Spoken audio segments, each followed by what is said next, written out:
Hello, welcome to another video, and today we're going to be discussing about Aston Villa. Aston Villa had a pretty decent season, and this year they were even first in the Premier League for a good part of the start of the season, and they even destroyed Liverpool. Remember that game, Liverpool? They wouldn't like to remember it, but honestly, ever since that, they went pretty downhill, honestly. They had some injuries, and their defensive struggles have been showing how can they be exposed in defense. However, in attack, they are pretty good at going forward with Ross Barkley, Jack Grealish, Bertrand Traore, and Ollie Watkins. But in defense, they will be needing some work. So, let's begin. But before we begin anything else, I believe Aston Villa should try to sign Ross Barkley, honestly. Sign him on a permanent deal, honestly, because that's the first thing they should do. He has had a pretty good season at Villa Park, but I think he can be replaceable at the club, so I wouldn't say he's a critical player, but he will be a necessary player. But let's continue to the three players they needed to sign. So, let's continue. The first player on this list would be Timo Bakayoko. Remember him? He came from Chelsea, if you guys remember. He joined at a fee of 16 million euros, and he had a pretty rough time at Chelsea.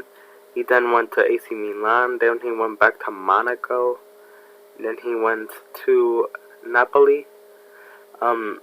He has had a lot of loans, honestly, but honestly, if Aston Villa really want to put a good player on the CDM, because honestly, I believe John McGinn and Douglas Luiz cannot be a pivot by themselves because they do struggle defensively.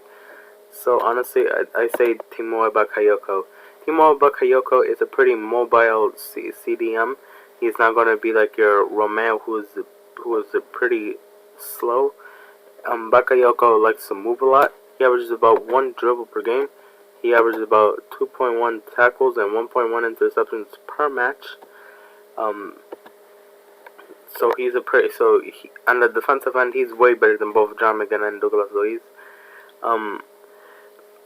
He averages about 37.9 passes with an 88.9 pass accuracy, which honestly isn't too bad and isn't gonna be like saying like, oh, it looks like Aston Villa are way worse at building up right now. No. They still would be having a John McGinn or Douglas Luiz, who are both pretty good passers. So I believe Timo Bakayoko should be played.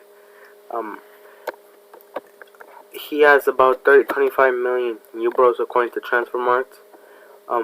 For Aston Villa, that can be pretty gettable, but if they want to be safe, they should try to get him on loan with an option to buy of 25 to 35 million euros. He is 26 years old. He's about to enter his prime, and I believe with him as a good midfielder, he's a really good option of bolstering up the midfield, and it should be a priority for Aston Villa this summer. So let's go to the other player. So the next player on the list is a center back, and his name is Ethan Ampadu. Ethan Ampadu is a pretty elite tackler. He grabs about 2.3 tackles a game, and along with 2 interceptions, he wins about 2.3 aerial duels.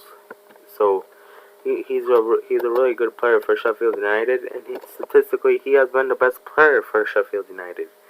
I know that feat is not that impressive because Sheffield United haven't shit this season. Let's be honest.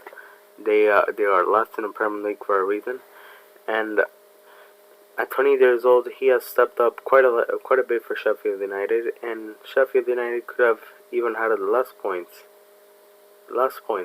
I know. If Ethan Ampadu did not join them, he averages about 2.2 long balls a game, 40.2 passes with an 82.3 pass percentage. He's a pretty good player for a side that is last in the Premier League. Comparing him to the other 2 center backs that Aston Villa have, he averages way more tackles than both of them. way more tackles. He attempts them way more often. Honestly, I know Aston Villa struggles sometimes with attackers shooting from long distance, but that's because honestly, Tyrone Mings and Konsa are not. I don't think they're fast enough to cover enough distance in order to stop a shot from that. And I believe if Aston Villa get Ethan Ampadu, who is I believe he is from Chelsea and he is out loan at Sheffield United. But honestly, they should try to sign him. Honestly, let me see, Ethan Ampadu. Let me see his his value according to Transfermarkt, and it is about 12 million. 12 million, honestly. For me, this is his best season yet for Ethan Ampadu, and with time, he will continue to improve, honestly. So, for me, they should try to sign him straight up, just a permanent deal, because he's already proven himself in the Prem. He's not that expensive, and honestly, he can be a really good player for Aston Villa on that back line. So let's go to the final player. So the last player on the list, it will be OxladeChamberlain. For me, OxladeChamberlain has, honestly, he has been inconsistent with his health, honestly, to be fair to him. Honestly, it looks like he has limbs of cheese, honestly. But honestly, if he worked harder, he might be less injury prone. But honestly, he has had a pretty unlucky career ever since he got injured from that Roma game.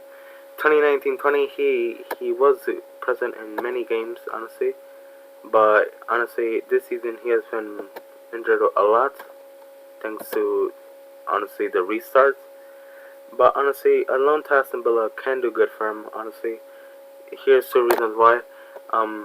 He will get a lot more game time. Honestly, he would have a lot less competition because honestly, I see him more as playing on the cams or on the wings. Honestly, the only legitimate competition for him he will get is from honestly Ross Barkley, Jack Grealish, Bertrand Traore, Trezeguet, and El Ghazi. That isn't too much competition, honestly. And I believe OxladeChamberlain at his best is better than Ross Barkley, El Ghazi, and maybe and Trezeguet as well. And honestly, for Aston Villa, OxladeChamberlain will add electricity. He'll add skills, dribbling, finesse, and he'll add. When OxladeChamberlain is playing, if you are a defender, you better be marking on this man because honestly, he's a really good finisher. Honestly, he's a really good finisher. He can score screamers. Honestly, Honestly, I have seen him in the 2017-18 season with Liverpool. He was absolutely tearing it up. Honestly, but honestly, if he wasn't so injury prone, we probably would have been seeing a good midfielder, honestly. But honestly, he should be a role player. He will be a role player, I think, Aston Villa. But he'll be a really good role player who will be coming off the bench. He can start in cup games. He can start in some games in the Premier League. But on loan, he would be a good option. And that is it. Thank you guys for watching. We'll see you guys in the next video. Bye bye.